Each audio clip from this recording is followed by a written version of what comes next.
Make me earn it. It's wonderful to be here. What Indira didn't tell you is that this lecture series used to be called The Last Lecture. If you had one last lecture to give before you died, what would it be? I thought, damn, I finally nailed the venue, and they renamed it. So, in case there's anybody who wandered in and doesn't know the backstory, my dad always taught me when there's an elephant in the room, introduce them. If you look at my CAT scans, there are approximately 10 tumors in my liver, and the doctors told me 3 to 6 months of good health left. That was a month ago, so you can do the math. I have some of the best doctors in the world. So that is what it is. We can't change it, and we just have to decide how we're going to respond to that. We cannot change the cards we are dealt, just how we play the hand. If I don't seem as depressed or morose as I should be, sorry to disappoint you. And I assure you, I am not in denial. It's not like I'm not aware of what's going on. My family, my 3 kids, my wife, we just decamped. We bought a lovely house in Chesapeake, Virginia, near Norfolk, and we're doing that because that's a better place for the family to be down the road. And the other thing is I am in phenomenally good health right now. I mean, it's the greatest thing of cognitive dissonance you will ever see is the fact that I am in really good shape. In fact, I'm in better shape than most of you.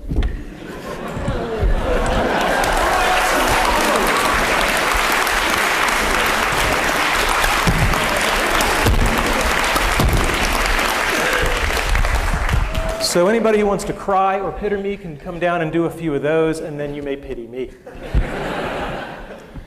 All right, so what we're not talking about today, we're not talking about cancer, because I spent a lot of time talking about that, and I'm really not interested. If you have any herbal supplements or remedies, please stay away from me. And we're not going to talk about things that are even more important than achieving your childhood dreams. We're not going to talk about my wife, we're not talking about my kids, because I'm good, but I'm not good enough to talk about that without tearing up.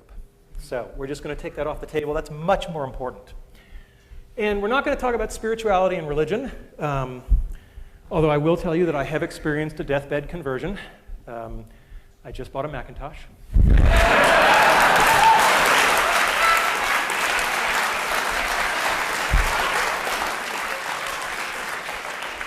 Now, I knew I'd get 9% of the audience with that, but... All right, so what is today's talk about then? It's about my childhood dreams and how I've achieved them. I've been very fortunate that way. How I believe I've been able to enable the dreams, of others. And to some degree, lessons learned. I'm a professor. There should be some lessons learned. And how you can use the stuff you hear today to achieve your dreams or enable the dreams of others. And as you get older, you may find that enabling the dreams of others thing is even more fun. So what were my childhood dreams? Well, I had a really good childhood. I mean, no kidding around. I was going back through the family archives, and what was really amazing was I couldn't find any pictures of me as a kid where I wasn't smiling, right? And that was just a very gratifying thing. There was our dog, right? Aw, thank you. And there I actually have a picture of me dreaming. Right? And I did a lot of that, There's a lot of wake-ups,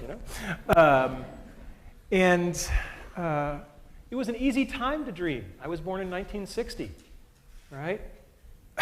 When you're 8 or 9 years old and you look at the TV set and men are landing on the moon, anything is possible. And that's something we should not lose sight of, is that the inspiration and the permission to dream is huge. So what were my childhood dreams? You may not agree with this list, but I was there. Being in zero gravity, playing in the National Football League, authoring an article in the World Book Encyclopedia. I guess you can tell the nerds early. Being Captain Kirk. Anybody here have that childhood dream? Not at CMU, no. I wanted to become one of the guys who won the big stuffed animals in the amusement park, and I wanted to be an Imagineer with Disney, right? These are not sorted in any particular order, although I think they do get harder, except for maybe the first one. Okay, so being in zero gravity.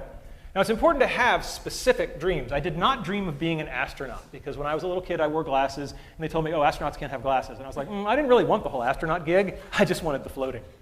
So, and as a child, prototype 0.0. But that didn't work so well. And it turns out that NASA has something called the Vomit Comet that they use to train the astronauts. And this thing does parabolic arcs. And at the top of each arc, you get about 25 seconds where you're ballistic, and you get about a rough equivalent of weightlessness for about 25 seconds. And there is a program where college students can submit proposals, and if they win the competition, they get to fly. And I thought that was really cool, and we had a team, and we put a team together, and they won, and they got to fly. And I was all excited because I was going to go with them. And then I hit the first brick wall, because they made it very clear that under no circumstances were faculty members allowed to fly with the teams. I know, I was heartbroken, right. I was like, but I worked so hard. And so I read the literature very carefully, and it turns out that NASA, it's part of their outreach and publicity program. And it turns out that these students were allowed to bring a local media journalist from their hometown.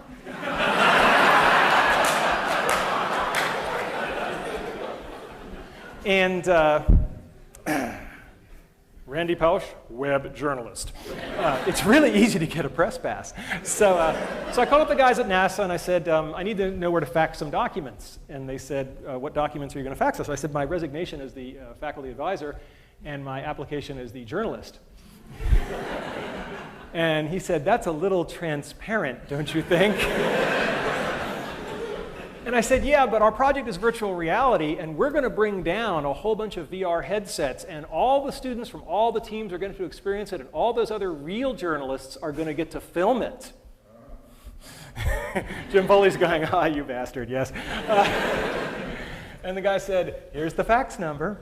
So, and indeed, we kept our end of the bargain, and that's one of the themes that you'll hear later on in the talk, is have something to bring to the table, right? Because that will make you more welcomed. And if you're curious about what zero gravity looks like, hopefully the sound will be working here. It's on. All right, go get him, Mozzie. This is fantastic. It's just amazing. It's nothing like I expected. We are having a great time. There I am. I don't think any of us have done this so far. This is awesome. You got one, Mozzie, that's good. You got a ball for you, Mons. You do pay the piper at the bottom. So, childhood dream number one? Check. All right, let's talk about football. My dream was to play in the National Football League. And most of you don't know that I actually no. No, I did not make it to the National Football League. But I probably got more from that dream and not accomplishing it than I got from any of the ones that I did accomplish. I had a coach. I signed up when I was 9 years old. I was the smallest kid in the league by far. And I had a coach, Jim Graham, who was 6'4". He had played linebacker at Penn State. He was just this hulk of a guy, and he was old school. Okay, I mean really old school. Like he thought the forward pass was a trick play. And he showed up for practice the first day, and this big hulking guy. We were all scared to death of him, and he hadn't brought any footballs. How are we going to have practice without any footballs? And one of the other kids said, excuse me, coach, but there's no football. And Coach Graham said, right, how many men are on a football field at a time? Somebody said 11 on a team, 22. And Coach Graham said, all right, and how many people are touching the football at any given time? Well, one of them. And he said, right, so we're going to work on what those other 21 guys are doing. And that's a really good story because it's all about fundamentals. Fundamentals, fundamentals, fundamentals. You've got to get the fundamentals down because otherwise the fancy stuff isn't going to work. And the other Jim Graham story I have is there was one practice where he just rode me, all practice. Just, you're doing this wrong, go back and do it again, you owe me, you're doing push-ups after practice. And when it was all over, one of the other assistant coaches came over and said, yeah, Coach Graham rode you pretty hard, didn't he? I said, yeah. He said, that's a good thing. He said, when you're screwing up and nobody's saying anything to you anymore, that means they gave up. And that's a lesson that stuck with me my whole life, is that when you see yourself doing something badly and nobody's bothering to tell you anymore, that's a very bad place to be. Your critics are your ones telling you they still love you and care. After Coach Graham, I had another coach, Coach Setliff, and he taught me a lot about the power of enthusiasm. He did this one thing where only for one play at a time, he would put people in at like the most horrifically wrong position for them. Like all the short guys would become receivers, right? It was just laughable. But we only went in for one play, right?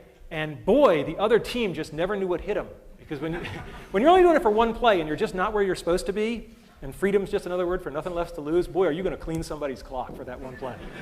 And that kind of enthusiasm was great. And to this day, I am most comfortable on a football field. I mean, it's just one of those things where, you know, if I'm working a hard problem, people will see me wandering the halls with one of these things. And that's just because, you know, when you do something young enough and you train for it, it just becomes a part of you.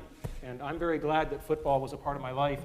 And if I didn't get the dream of playing in the NFL, that's okay. I probably got stuff more valuable. Because looking at what's going on in the NFL, I'm not sure those guys are doing so great right now. Okay? And so one of the expressions I learned in electronic arts, which I love, which pertains to this, is experience is what you get when you didn't get what you wanted. And I think that's absolutely lovely. And the other thing about football is we send our kids out to play football or soccer or swimming or whatever it is. And it's the first example of what I'm going to call a head fake or indirect learning. We actually don't want our kids to learn football. I mean, yeah, it's really nice that I have a wonderful three-point stance and that I know how to do a chop block and all this kind of stuff. But we send our kids out to learn much more important things: teamwork, sportsmanship, perseverance, et cetera, et cetera. And these kinds of head fake learnings are absolutely important. And you should keep your eye out for them because they're everywhere. All right, a simple one, being an author in the World Book Encyclopedia. When I was a kid, we had the World Book Encyclopedia on the shelf. For the freshmen, this is paper. We used to have these things called books. And after I had become somewhat of an authority on virtual reality, but not like a really important one, so I was at the level of people the World Book would badger, they called me up and I wrote an article, and this is Caitlin Kelleher. And there's an article, if you go to your local library where they still have copies of the World Book, look under V for virtual reality, and there it is.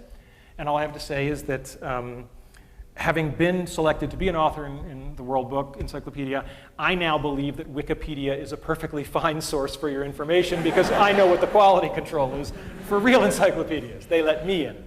All right, next one.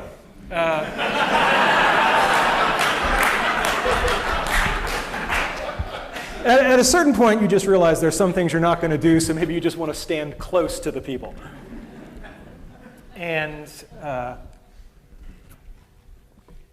mean, my God, what a role model for young people. I mean, just this is everything you want to be.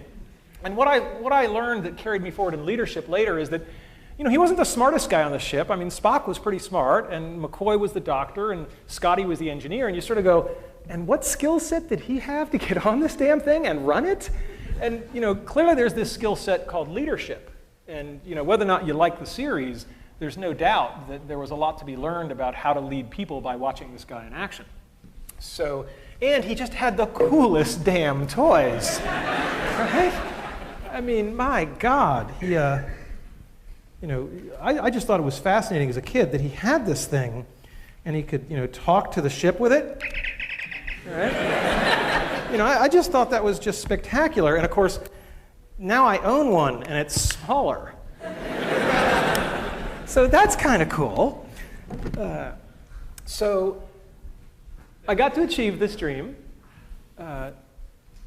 James T. Kirk, his alter ego, William Shatner, wrote a book, which I think was actually a pretty cool book. It was with Chip Walter, who is a Pittsburgh-based author who's quite good. And they wrote a book on basically the science of Star Trek, you know, what has come true. And they went around to top places around the country and looked at various things, and they came here to study our virtual reality setup. And so we built a virtual reality for him. It looked something like that. We put it in, put it to red alert. He was a very good sport. It's not like he saw that one coming. And it's really cool to meet your boyhood idol. But it's even cooler when he comes to you to see what cool stuff you're doing in your lab.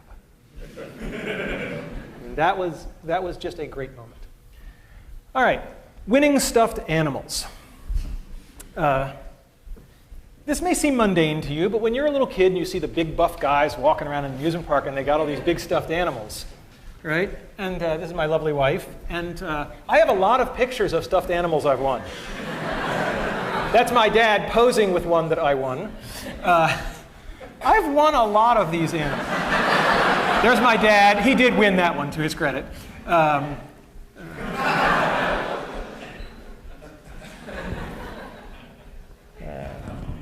Right? And this was just a big part of my life and my family's life.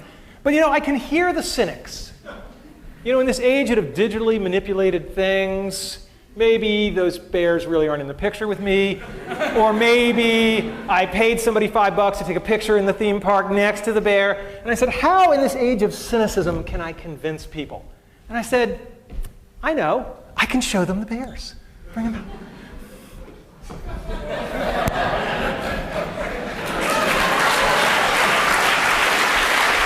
We just put them right there.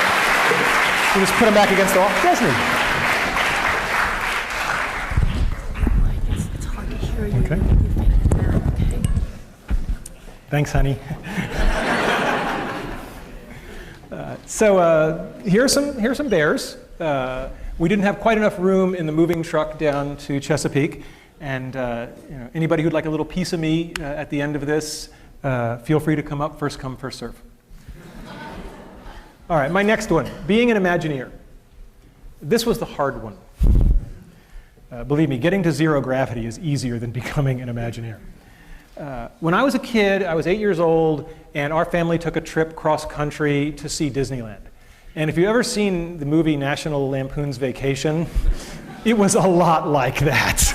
It was a quest. And these are real vintage photographs. And there I am in front of the castle, and there I am. And for those of you who are into foreshadowing, this is the Alice ride. And I just thought this was just the coolest environment I'd ever been in. And instead of saying, gee, I want to experience this, I said, I want to make stuff like this. And so I bided my time, and then I graduated with my PhD from Carnegie Mellon, thinking that meant me infinitely qualified to do anything. And I dashed off my letters of application to Walt Disney Imagineering, and they sent me some of the damn nicest go-to-hell letters I've ever gotten. I mean, it was just, we have carefully reviewed your application, and presently we do not have any positions available which require your particular qualifications. Now think about the fact that you're getting this from a place that's famous for guys who sweep the street, right? So that was a bit of a setback. But remember, the brick walls are there for a reason, right? The brick walls are not there to keep us out. The brick walls are there to give us a chance to show how badly we want something. Because the brick walls are there to stop the people who don't want it badly enough. They're there to stop the other people. All right, fast forward to 1991. We did a system back at the University of Virginia called Virtual Reality on $5 a day. Just one of those unbelievable, spectacular things. I was so scared back in those days as a junior academic. Jim Foley's here, and I just love to tell this story. He knew my undergraduate advisor, Andy Van Dam, and I'm at my first conference, and I'm just scared to death. And this icon in the user interface community walks up to me and just out of nowhere just gives me this huge bear hug, and he says, that was from Andy. And that was when I thought, okay, maybe I can make it, right? Maybe I do belong.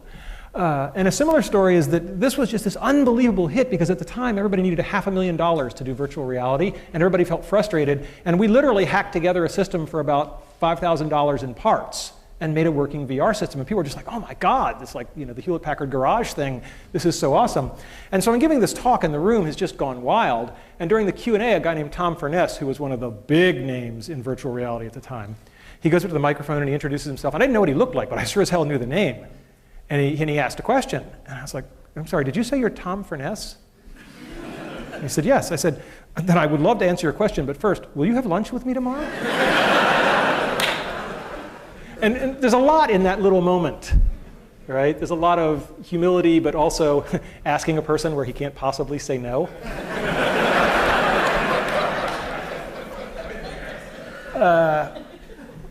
And so Imagineering, a couple of years later, was working on a virtual reality project. This was top secret. They were denying the existence of a virtual reality attraction after the time that the publicity department was running the TV commercials. Okay, so Imagineering really had nailed this one tight. And it was the Aladdin attraction where you would fly a magic carpet. And the head-mounted display, sometimes known as Gator Vision. And so I had an in.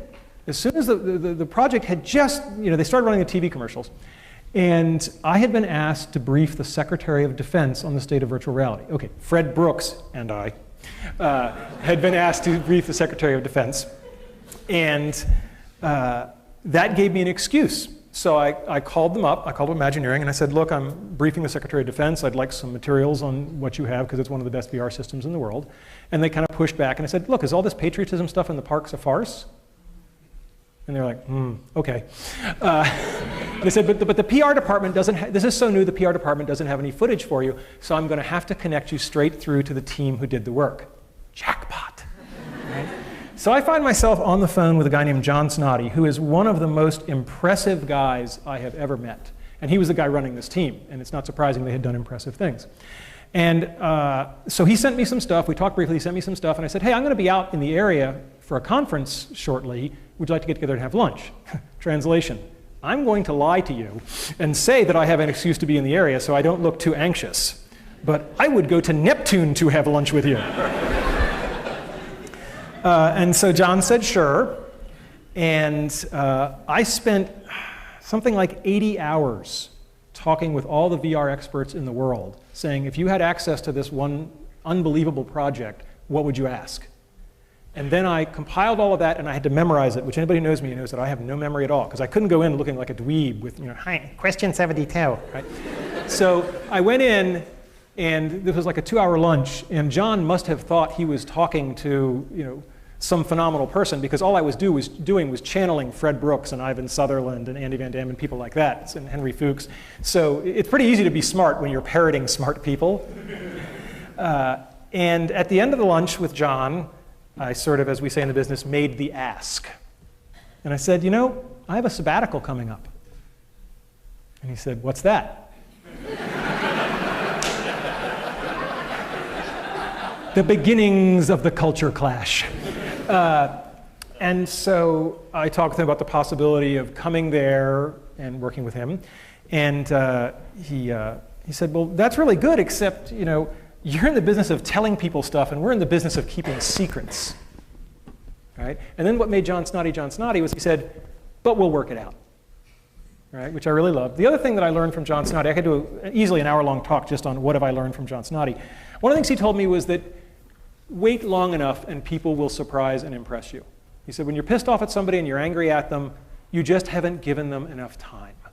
Just give them a little more time, and they'll almost always impress you. And that really stuck with me. I think he's absolutely right on that one. To make a long story short, we negotiated a legal contract. It was going to be the first, some people referred to it as the first and last paper ever published by Imagineering. But the deal was I go, I provide my own funding, I go for 6 months, I work with a project, we publish a paper. And then we meet our villain. I can't be all sweetness and light because I have no credibility. Somebody's head's going to go on a stick. Turns out that the person who gets his head on the stick is a dean back at the University of Virginia. His name is not important. Let's call him Dean Wormer.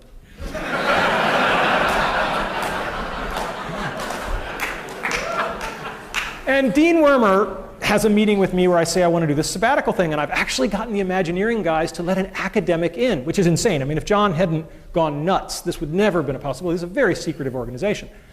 And Dean Wormer looks at the paperwork and he says, well, it says they're going to own your intellectual property. And I said, yeah, we got the agreement to publish the paper. There is no other IP.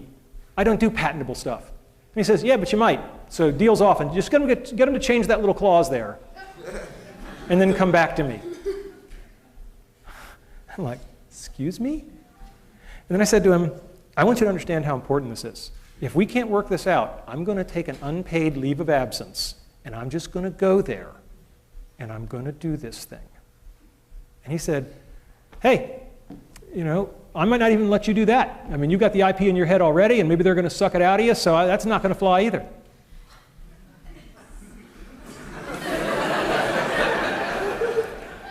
It's very important to know when you're in a pissing match. And it's very important to get out of it as quickly as possible. So I said to him, well, let's back off on this. Do we think this is a good idea at all? He said, I have no idea if this is a good idea, I was like, okay, well, we've got common ground there. Then I said, well, is this really your call? Isn't this the call of the Dean of Sponsored Research, if it's an IP issue? And he said, yeah, that's true. I said, so if he's happy, you're happy? Yeah, then I'd be fine. Like Wile E. Coyote, a little. And I find myself in Gene Block's office, who's the most fantastic man in the world. And I start talking to Gene Block, and I say, let's start at the high level, since I don't want to have to back out again. So let's start at the high level. Do you think this is a good idea? He said, well, if you're asking me if it's a good idea, I don't have very much information. All I know is that one of my star faculty members is in my office, and he's really excited, so tell me more. Here's a lesson for everybody in administration. They both said the same thing. But think about how they said it, right? I don't know. Well, I don't have much information, but one of my star faculty members is here, and he's all excited, so I want to learn more. They're both ways of saying I don't know, but boy, there's a good way and a bad way. So anyway, we got it all worked out. I went to Imagineering, sweetness and light, and all's well that ends well. Some brick walls are made of flesh. So I worked on the Aladdin project. It was absolutely spectacular. I mean, just unbelievable. Here's my nephew Christopher. This was the apparatus. You would sit on this sort of motorcycle type thing, and you would steer your magic carpet, and you would put on the head-mounted display. The head-mounted display was very interesting. It had two parts, and it was a very, very clever design. To get throughput through, the only part that touched the guest's head was this little cap, and everything else clicked onto it, all the expensive hardware. So you could replicate the caps, because they were basically free to manufacture. And this is what I really did, as I was a cap cleaner during this event. I loved Imagineering. It was just a spectacular place. Just spectacular. Everything that I had dreamed. I love the model shop. People crawling around on things the size of this room that are just big physical models. It was just an incredible place to walk around and be inspired. I'm always reminded when I went there and people said, do you think the expectations are too high? And I said, you ever see the movie Charlie and the Chocolate Factory, Willy Wonka and the Chocolate Factory, where Gene Wilder says to the little boy Charlie, he's about to give him the chocolate factory, he says, well, Charlie, did anybody ever tell you the story of the little boy who suddenly got everything he ever wanted? Charlie's eyes get like saucers and he says, no, what happened to him? Gene Wilder says, he lived happily ever after. Okay, so working on the Aladdin VR, I described it as a once in every 5 years opportunity, and I stand by that assessment. It forever changed me. It wasn't just that it was good work and I got to be a part of it, but it got me into the place of working with real people and real HCI, user interface issues. Most HCI people live in this fantasy world of white-collar laborers with PhDs and master's degrees, and until you got ice cream spilled on you, you're not doing field work, right? And more than anything else, from John Snoddy, I learned how to put artists and engineers together, and that's been the real legacy. We published a paper, just a nice academic cultural scandal. When we wrote the paper, the guys at Imagineering said, well, let's do a nice big picture, like you would in a magazine. And the SIGGRAPH committee, which accepted the paper, it was like this big scandal. Are they allowed to do that? There was no rule. So we published the paper, and amazingly, since then, there's a tradition of SIGGRAPH papers having color figures on the first page. So I've changed the world in a small way. And then at the end of my 6 months, they came to me and they said, you want to do it for real? You can stay.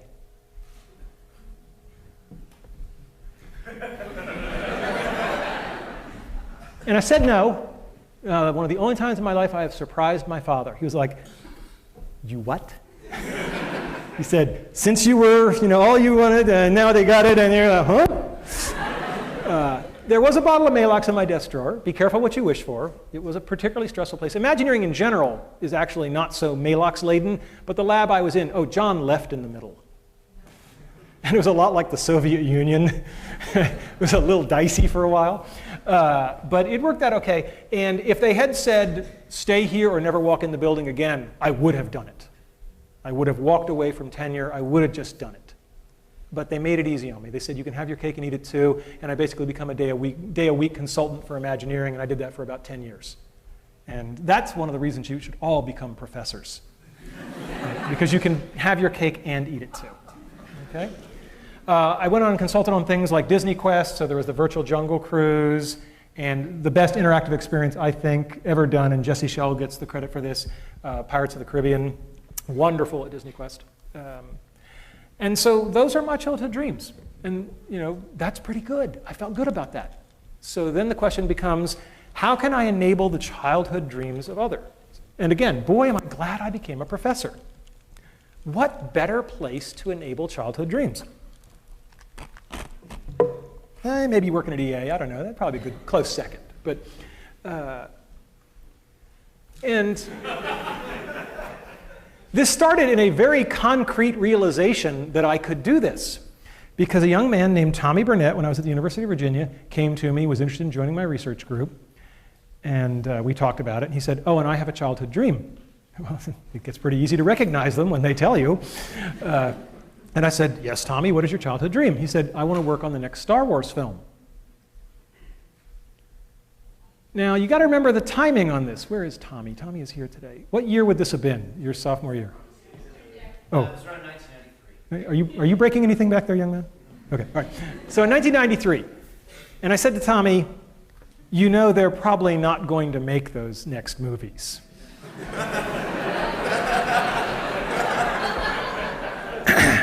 And he said, no, they are.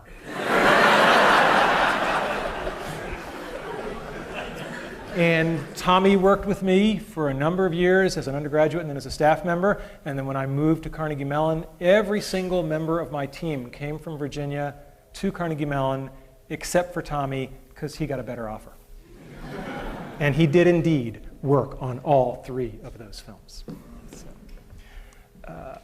And then I said, well, that's nice, but one at a time is kind of inefficient. And people who know me know that I'm an efficiency freak.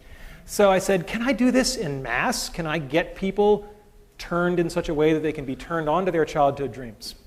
And I created a course. I came to Carnegie Mellon and I created a course called Building Virtual Worlds. It's a very simple course. How many people here have ever been to any of the shows? Okay, so some of you have an idea. For those of you who don't, the course is very simple. There are 50 students drawn from all the different departments of the university. There are randomly chosen teams, 4 people per team, and they change every project. A project only lasts 2 weeks, so you do something, you make something, you show something, then I shuffle the teams, you get 3 new playmates, and you do it again. And it's every 2 weeks, and so you do 5 projects during the semester. The first year we taught this course, it is impossible to describe how much of a tiger by the tail we had. I was just running the course because I wanted to see if we could do it. We had just learned how to do texture mapping on 3D graphics, and we could make stuff that looked half decent, but we were running on really weak computers by current standards. But I said, I'll give it a try. And at my new university, I made a couple of phone calls, and I said, I want to cross-list this course to get all these other people. And within 24 hours, it was cross-listed in 5 departments. I love this university. I mean, it's the most amazing place. And I said, and the kids said, well, what content do we make? I said, hell, I don't know. You make whatever you want. 2 rules, no shooting violence and no pornography. Not because I'm opposed to those in particular, but that's been done with VR, right? And you'd be amazed how many 19-year-old boys are completely out of ideas when you take those off the table.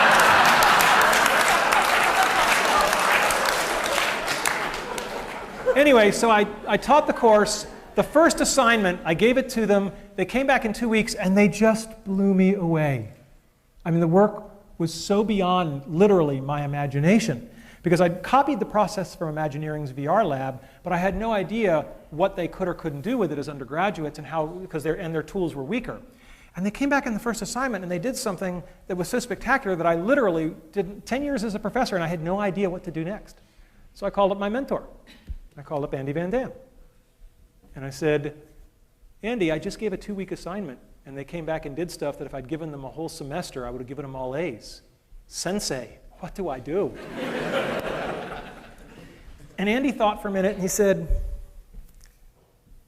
you go back into class tomorrow, and you look them in the eye, and you say, guys, that was pretty good, but I know you can do better.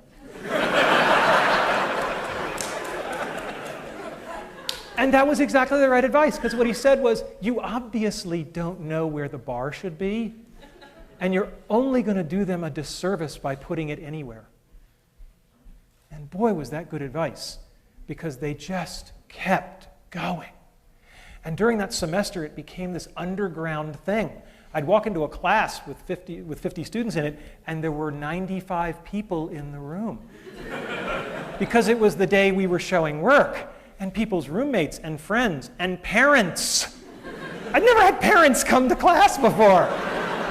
It was flattering and somewhat scary.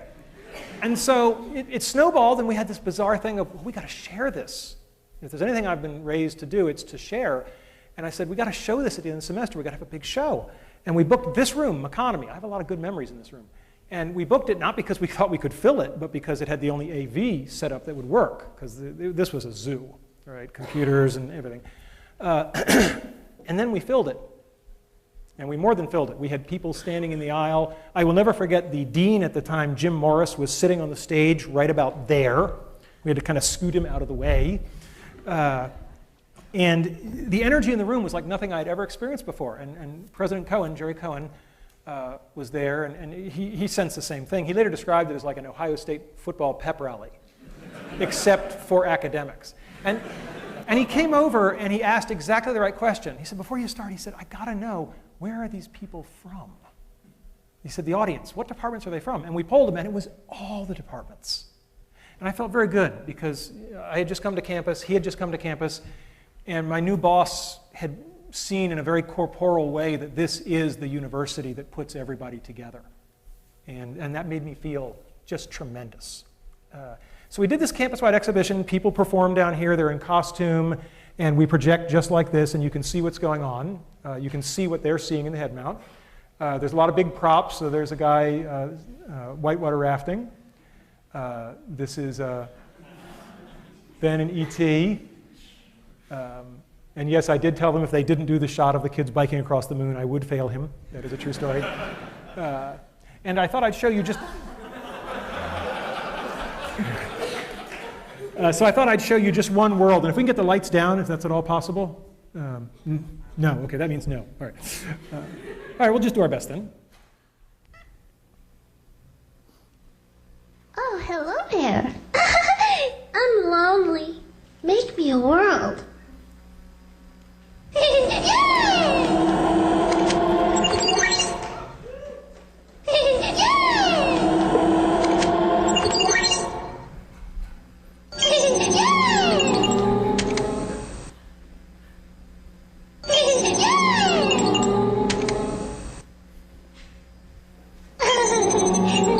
me some trees.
Now they're going to turn this on its head. Watch closely.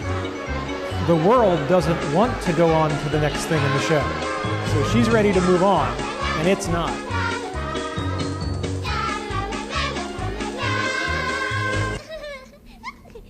What are you doing? Can't end this now. But there are so many other worlds that have to go. But our world is the best world. Hey, no!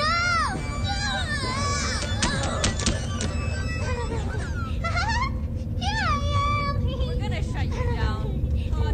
Control Alt Delete. Not Control Alt Delete.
We love you.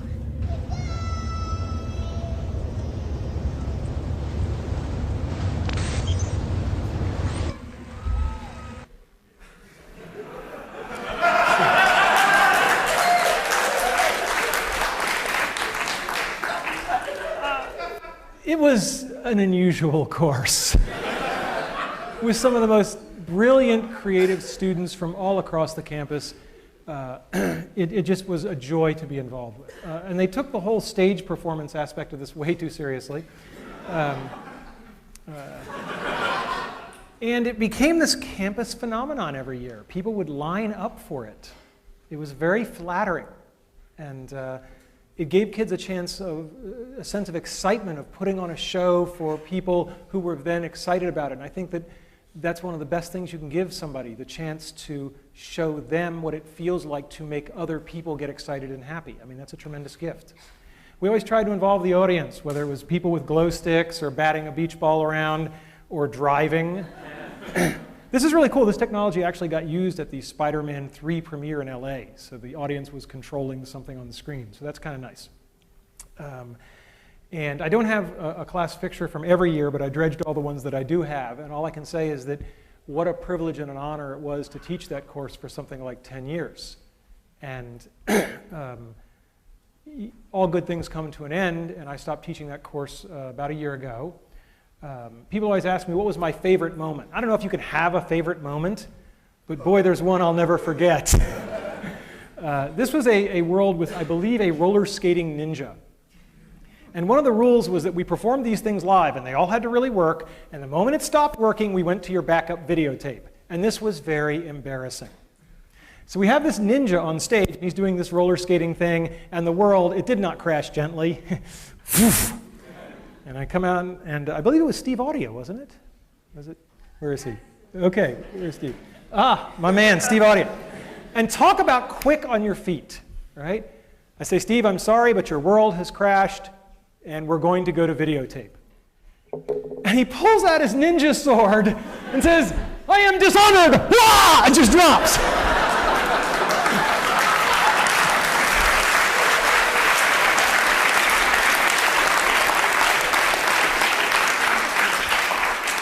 And so I think it's very telling that my favorite moment in 10 years of this high technology course was a brilliant ad lib. And then when the videotape is done and the lights come up, he's lying there lifeless and his teammates drag him off. It was really a fantastic moment. And the course was all about bonding. People used to say, well, you know, what's going to make for a good world? I said, I can't tell you beforehand, but right before they present it, I can tell you if the world's good just by the body language. If they're standing close to each other, the world is good. All right? And BVW was a pioneering course, and I won't bore you with all the details, but it wasn't easy to do.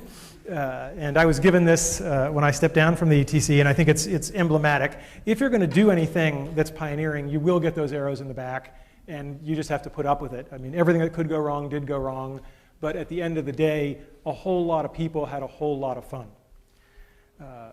When you've had something for 10 years that you hold so precious, it's the toughest thing in the world to hand it over. And the only advice I can give you is find somebody better than you to hand it to. And that's what I did. There was this kid at the VR studio way back when. And you didn't have to spend very long in Jesse Schell's orbit to go, the force is strong in this one. And one of my two greatest accomplishments, I think, for Carnegie Mellon were that I got Jessica Hodgins and Jesse Schell to come here and join our faculty. And I was thrilled when I could hand this over to Jesse. And to no one's surprise, he has really taken it up to the next notch. And the course is in more than good hands, it's in better hands. But it was just one course. And then we really took it up a notch. And we created what I would call the Dream Fulfillment Factory. Don Marinelli and I got together, and with the university's blessing and encouragement, we made this thing out of whole cloth that was absolutely insane, should never have been tried. All the sane universities didn't go near this kind of stuff, creating a tremendous opportunistic void. So the Entertainment Technology Center was all about artists and technologists working in small teams to make things. It was a 2-year professional master's degree. And Don and I were two kindred spirits. We're very different. Anybody who knows us knows that we're very different people. And we like to do things in a new way. And the truth of the matter is that we're both a little uncomfortable in academia. I used to say that I'm uncomfortable as an academic because I come from a long line of people who actually worked for a living. So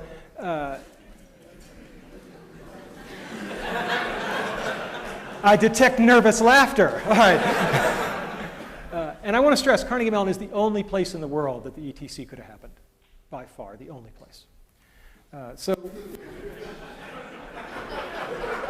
Okay, this picture was Don's idea, okay? And we like to refer to this picture as Don Marinelli on guitar and Randy Pausch on keyboards. But we really did play up the left brain, right brain, and it worked out really well that way. Don is an intense guy.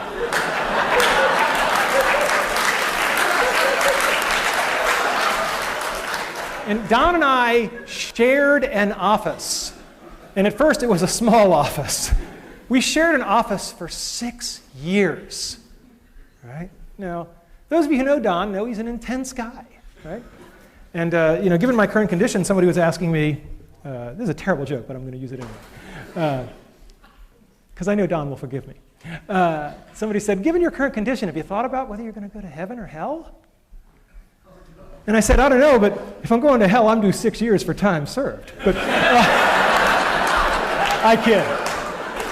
Sharing an office with Don was really like sharing an office with a tornado, right?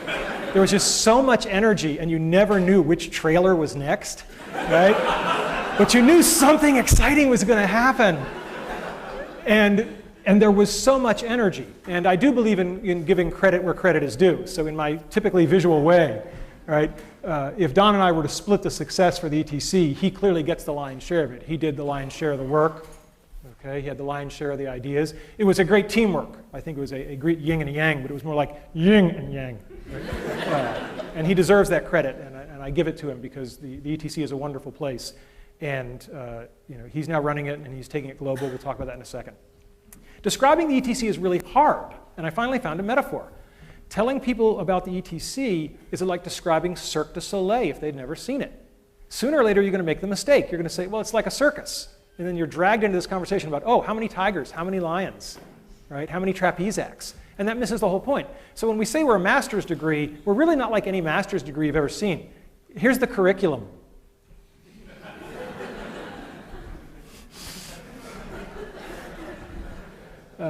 The curriculum ended up looking like this. All I want to do is visually communicate to you that you do 5 projects in building virtual worlds, then you do 3 more. All of your time is spent in small teams making stuff. None of that book learning thing. Don and I had no patience for the book learning thing. It's a master's degree. They already spent 4 years doing book learning. Right? By now, they should have read all the books. The keys to success were that Carnegie Mellon gave us the reins. Completely gave us the reins. We had no deans to report to. We reported directly to the provost, which is great because the provost is way too busy to watch you carefully. We were given explicit license to break the mold. It was all project-based. It was intense. It was fun. And we took field trips. Every spring semester in January, we'd take all 50 students in the first-year class, and we'd take them out to shots at Pixar. We'd take them to Pixar, Industrial Light and Magic. And, of course, when you got guys like Tommy there acting as host, right, it's pretty easy to get entree to these places. So we did things very, very differently. The kind of project students would do, we did a lot of what we'd call edutainment. We developed a bunch of things with the Fire Department of New York, a network simulator for training firefighters, using video game-ish type technology to teach people useful things. That's not bad. Companies did this strange thing. They put in writing, we promise to hire your students. I've got the EA and Activision ones here. I think there are now, how many? 5? I was going to say, Drew knows, I bet. So there are 5 written agreements. I don't know of any other school that has this kind of written agreement with any company. And so that's a real statement. And these are multiple year things. So they're agreeing to hire people for summer internships that we have not admitted yet. That's a pretty strong statement about the quality of the program. And Don, as I said, he's crazy. And I mean that in a wonderful, complimentary way. He's doing these things where I'm like, oh my God. He's not here tonight because he's in Singapore, because there's going to be an ETC campus in Singapore. There's already one in Australia, and there's going to be one in Korea. So this is becoming a global phenomenon. So I think this really speaks volumes about all the other universities. It's really true that Carnegie Mellon is the only university that can do this. We just have to do it all over the world now. Right? One of the big success about the ETC is teaching people about focus. Oh, now I hear the nervous laughter from the students. I had forgotten the delayed shock therapy effect of these bar charts. When you're taking Building Virtual Worlds, every 2 weeks we get peer feedback. We put that all into a big spreadsheet, and at the end of the semester, you've had 3 teammates per project, 5 projects, that's 15 data points, that's statistically valid, and you get a bar chart telling you on a ranking of how easy you are to work with where you stack up against your peers. Boy, that's hard feedback to ignore. Some still managed, but but for the most part, people looked at that and went, wow. I gotta pick it up a notch. I better start thinking about what I'm saying to people in these meetings. And that is the best gift an educator can give, is to get somebody to become self-reflective. So the ETC was wonderful, but even the ETC, and even as Don scales it around the globe, it's still very labor intensive. It's not Tommy 1 at a time, it's not a research group 10 at a time, it's 50 or 100 at a time per campus times 4 campuses. But I wanted something infinitely scalable. Right? Scalable to the point where millions or tens of millions of people could chase their dreams with something. And I guess that kind of a goal really does make me the Mad Hatter. So Alice is a project that we've worked on for a long, long time. It's a novel way to teach computer programming. Kids make movies and games. The head fake. Again, we're back to the head fakes. Best way to teach somebody something is to have them think they're learning something else. Right? I've done it my whole career. And the head fake here is that they're learning to program, but they just think they're making movies and video games. This thing has already been downloaded well over 1 million times. There are 8 textbooks that have been written about it. 10% of US colleges are using it now. And it's not the good stuff yet. The good stuff is coming in the next version. Okay? I, like Moses, get to see the promised land, but I won't get to set foot in it. And that's okay, because I can see it. And the vision is clear. Millions of kids having fun while learning something hard. That's pretty cool. I can deal with that as a legacy. The next version is going to come out in 2008. It's going to be teaching the Java language if you want them to know they're learning Java. Otherwise, they'll just think that they're writing movie scripts. We're getting the characters from the best-selling PC game in history, The Sims. And this is all already working in the lab. So there's no real technological risk. I don't have time to thank and mention everybody in the Alice team, but I just want to say that Dennis Cosgrove is going to be building this, has been building this. He is the designer. It's his baby. And for those of you who are wondering, well, in some number of months, who should I be emailing about the Alice project? Where's Wanda Dan? Oh, there you are. Stand up. Let them all see you. Everybody say, hi, Wanda. Hi, Wanda. Send her the email. And I'll talk a little bit more about Caitlin Kelleher, but she's graduated with her PhD and is at Washington University, and she's going to be taking this up a notch and going to middle schools with it. So grand vision, and to the extent that you can live on in something, I will live on in Alice. All right, so now the third part of the talk, lessons learned. We've talked about my dreams. We've talked about helping other people enable their dreams. Somewhere along the way, there's got to be some aspect of what lets you get to achieve your dreams. First one is the role of parents, mentors, and students. I was blessed to have been born to 2 incredible people. This is my mother on her 70th birthday. I am back here. I have just been lapped. This is my dad riding a roller coaster on his 80th birthday. And he points out that he's not only brave, he's talented because he did win that big bear the same day. My dad was so full of life. Anything with him was an adventure. I don't know what's in that bag, but I know it's cool. My dad dressed up as Santa Claus, but he also did very, very significant things to help lots of people. This is a dormitory in Thailand that my mom and dad underwrote, and every year about 30 students get to go to school who wouldn't have otherwise. This is something my wife and I have also been involved in heavily, and these are the kind of things that I think everybody ought to be doing, helping others. But the best story I have about my dad is, unfortunately, my dad passed away a little over a year ago. And when we were going through his things, he had fought in World War II in the Battle of the Bulge. And when we were going through his things, we found out he had been awarded the Bronze Star for Valor. My mom didn't know it. In 50 years of marriage, it had just never come up. My mom. Mothers are people who love you even when you pull their hair. I have two great mom stories. When I was here studying to get my PhD and I was taking something called the theory qualifier, which I can definitively say is the second worst thing in my life after chemotherapy. And I was complaining to my mother about how hard this test was and how awful it was. And she just leaned over and she patted me on the arm and she said, "We know how you feel, honey. And remember, when your father was your age, he was fighting the Germans."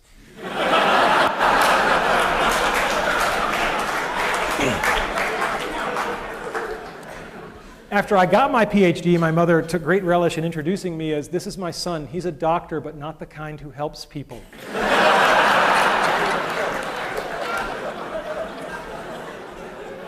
These slides are a little bit dark, but when I was in high school, I decided to paint my bedroom.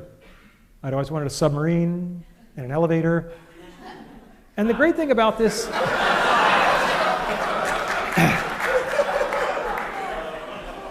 What can I say? And the great thing about this is they let me do it. And they didn't get upset about it, and it's still there. If you go to my parents' house, it's still there. And anybody who is out there who is a parent, if your kids want to paint their bedroom, as a favor to me, let them do it. Okay? It'll be okay. Don't worry about resale value on the house. Other people who help us besides our parents, our teachers, our mentors, our friends, our colleagues. God. What is there to say about Andy Van Dam? When I was a freshman at Brown, he was on leave. And all I heard about was this Andy Van Dam. He was like a mythical creature, like a centaur, but like a really pissed off centaur. And everybody was like really sad that he was gone, but kind of more relaxed. And I found out why, because I started working for Andy. I was a teaching assistant for him as a sophomore, and I was quite an arrogant young man. And I came into some office hours, and of course it was 9 o'clock at night, and Andy was there at office hours, which is your first clue as to what kind of professor he was. And I come bounding in, and I'm going to save the world. There are all these kids waiting for help. Da-da-da-da-da-da. And afterwards, Andy literally Dutch uncle. He is Dutch, right? He Dutch uncled me, and he put his arm around my shoulders. And we went for a little walk, and he said, "Randy, it's such a shame that people perceive you as so arrogant, because it's going to limit what you're going to be able to accomplish in life." What a hell of a good way to word "you're being a jerk." Right? He doesn't say you're a jerk. He says people are perceiving you this way, and he says the downside is it's going to limit what you're going to be able to accomplish. When I got to know Andy better, the beatings became more direct. But I could tell you Andy stories for a month, but the one I will tell you is that when it came time to start thinking about what to do after graduating from Brown, it had never occurred to me in a million years to go to graduate school, just out of my imagination. It wasn't the kind of thing people from my family did. We got, say, what do you call them, jobs. So, and Andy said, "No, don't go do that. Go get a PhD, become a professor." And I said, "Why?" He said, "Because you're such a good salesman that any company who gets you is going to use you as a salesman, and you might as well be selling something worthwhile, like education."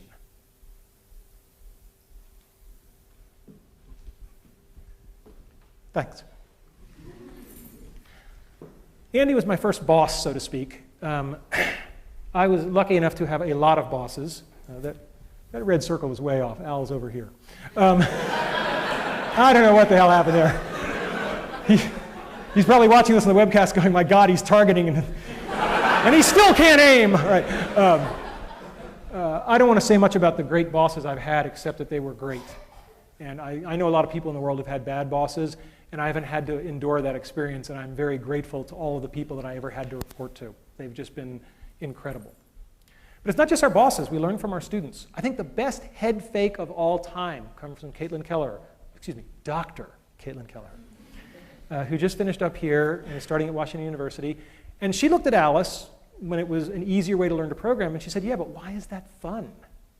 I was like, well, because I'm a compulsive male, like to make the little toy soldiers move around by my command, and that's fun. She was like, and she was the one who said, no, we'll just approach it all as a storytelling activity. And she's done wonderful work showing that, particularly with middle school girls, if you present it as a storytelling activity, they're perfectly willing to learn how to write computer software. So, all-time best head fake award goes to Caitlin Kelleher's dissertation. President Cohen, when I told him I was going to do this talk, he said, please tell them about having fun, because that's what I remember you for. And I said, I can do that, but it's kind of like a fish talking about the importance of water. I mean, I don't know how to not have fun, right? I'm dying and I'm having fun. And I'm going to keep having fun every day I have left, because there's no other way to play it, right? So my next piece of advice is, you just have to decide if you're a Tigger or you're an Eeyore. I think I'm clear where I stand on the great Tigger-Eeyore debate. Never lose the childlike wonder. It's just too important. It's what drives us. Help others. Denny Prophet knows more about helping other people. He's forgotten more than I'll ever know. He's taught me by example how to run a group, how to care about people. M.K. Haley, I have a theory that people who come from large families are better people because they've just had to learn how to get along. M.K. Haley comes from a family with 20 kids. Yeah, unbelievable. And she always says it's kind of fun to do the impossible. When I first got to Imagineering, she was one of the people who dressed me down. And she said, I understand you've joined the Aladdin Project. What can you do? And I said, well, I'm a tenured professor of computer science. And she said, well, that's very nice, Professor Boy, but that's not what I asked. I said, what can you do?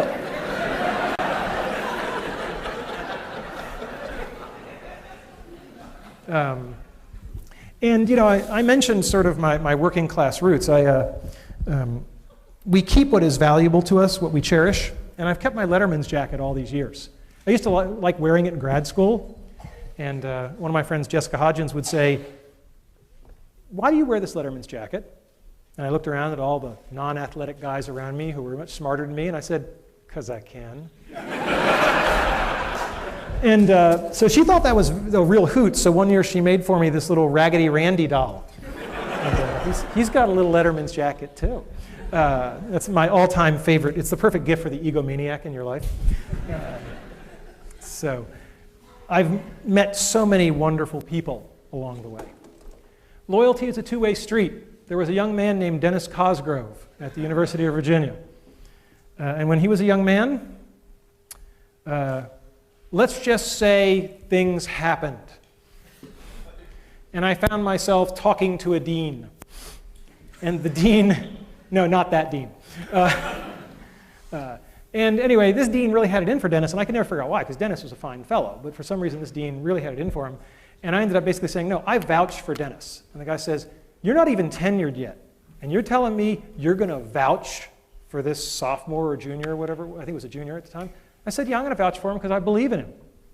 And the dean said, and I'm going to remember this when your tenure case comes up. I said, deal. I went back to talk to Dennis, and I said, I would really appreciate you. That would be good. But loyalty is a two-way street. I mean, that was God knows how many years ago, but that's the same Dennis Cosgrove who's carrying Alice forward. He's been with me all these years, right? And, you know, if we only had one person to send in a space probe to meet an alien species, I'm picking Dennis. Okay? You can't give a talk at Carnegie Mellon without acknowledging one very special person, and that would be Sharon Burks. I joked with her, I said, well, look, if you're retiring, it's just not worth living anymore. Sharon is so wonderful, it's beyond description. And for all of us who've been helped by her, it's just indescribable. I love this picture because it puts her together with Syl. And Syl is great because Syl gave the best piece of advice, pound for pound, that I have ever heard. And I think all young ladies should hear this. Syl said, it took me a long time, but I finally figured it out. When it comes to men that are romantically interested in you, it's really simple. Just ignore everything they say and only pay attention to what they do. It's that simple. It's that easy. And I thought back to my bachelor days, and I said, damn. Never give up. I didn't get into Brown University. I was on the wait list. I called them up, and they eventually decided that it was getting really annoying to have me call every day, so they let me in. At Carnegie Mellon, I didn't get into graduate school. Andy had mentored me. He said, go to graduate school, you're going to go to Carnegie Mellon. All my good students go to Carnegie Mellon. And yeah, you know what's coming. And so he said, you're going to go to Carnegie Mellon, no problem. What he had kind of forgotten was that the difficulty of getting into the top PhD program in the country had really gone up. And he also didn't know I was going to tank my GREs, because he believed in me, which, based on my board scores, was a really stupid idea. And so I didn't get into Carnegie Mellon. No one knows this till today. I'm telling the story. I was declined admission to Carnegie Mellon. And I was a bit of an obnoxious little kid. I went into Andy's office, and I dropped the rejection letter on his desk. And I said, I just want you to know what your letter of recommendation goes for at Carnegie Mellon.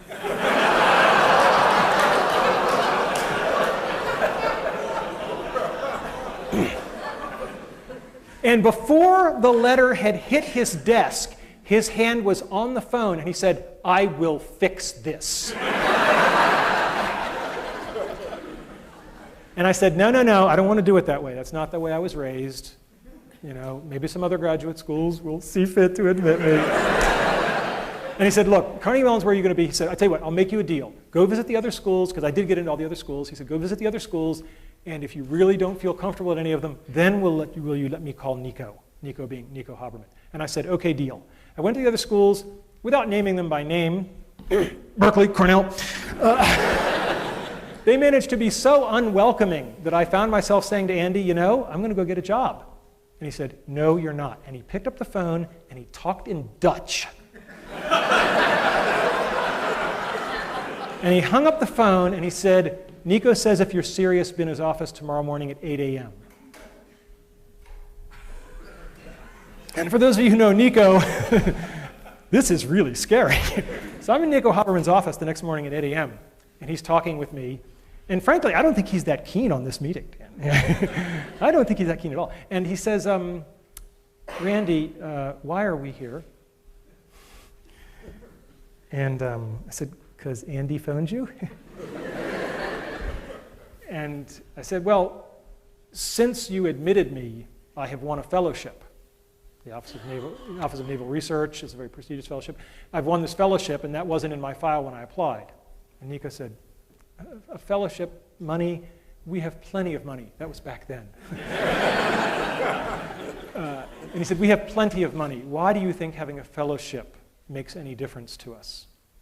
And he looked at me. There are moments that change your life.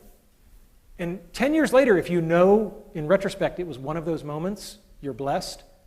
But to know it at the moment, with Nico staring through your soul. And I said, I didn't mean to imply anything about the money. It's just that it was an honor. There were only 15 given nationwide. And I did think it was an honor that would be something that would be meritorious. And I apologize if that was presumptuous. And he smiled. And that was good. So, how do you get people to help you? You can't get there alone. People have to help you, and I do believe in karma. I believe in paybacks. You get people to help you by telling the truth, being earnest. I'll take an earnest person over a hip person every day, because hip is short-term. Earnest is long-term. Apologize when you screw up, and focus on other people, not on yourself. And I thought, how do I possibly make a concrete example of that? Do we have a concrete example of focusing on somebody else over there? Could we bring it out? See, yesterday was my wife's birthday. If there was ever a time I might be entitled to have the focus on me, it might be the last lecture. But no, I feel very badly that my wife didn't really get a proper birthday, and I thought it'd be very nice if 500 people...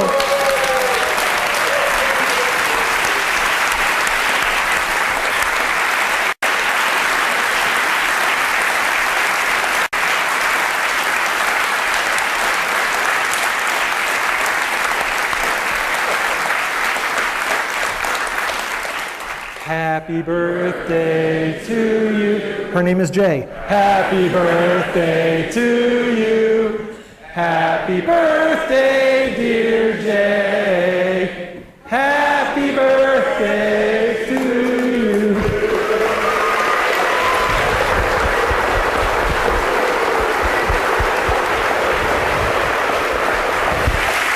You gotta blow it out.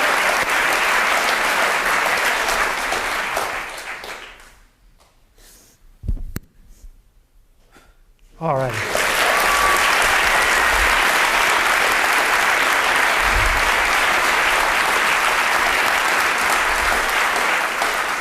And now you all have an extra reason to come to the reception. Remember, brick walls let us show our dedication. They are there to separate us from the people who don't really want to achieve their childhood dreams. Don't bail. The best of the gold is at the bottom of barrels of crap.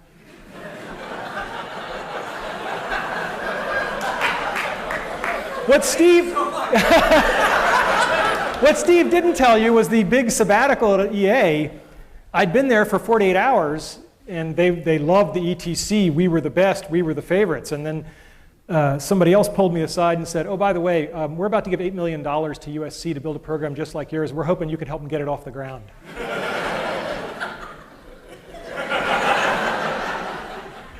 And then Steve came along and they said, what? Oh, God.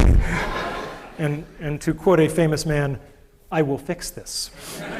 And he did. Steve has been an incredible partner, and we have a great relationship, personal and professional, and he has certainly been point man on getting a gaming asset to help teach millions of kids. And that's just incredible. But it certainly would have been reasonable for me to leave 48 hours into that sabbatical, but it wouldn't have been the right thing to do. And when you do the right thing, good stuff has a way of happening.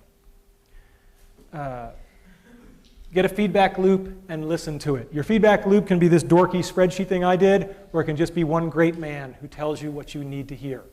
The hard part is the listening to it. Anybody can get chewed out, right? It's the rare person who says, oh my God, you're right, as opposed to, no, wait, the real reason is, right? We've all heard that. When people give you feedback, cherish it and use it. Show gratitude. When I got tenure, I took all of my research team down to Disney World for a week. And one of the other professors at Virginia said, how can you do that? I said, these people just busted their ass and got me the best job in the world for life. How could I not do that? Right? Don't complain, just work harder. Right? It's a picture of Jackie Robinson. It was in his contract not to complain even when the fans spit on him. Right? Be good at something. It makes you valuable. Work hard. People, I got tenure a year early, as Steve mentioned. Junior faculty members used to say to me, wow, you got tenure early. What's your secret? I said, it's pretty simple. Call me any Friday night in my office at 10 o'clock and I'll tell you.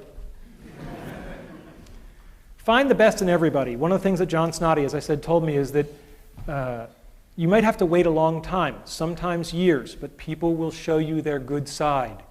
Just keep waiting, no matter how long it takes.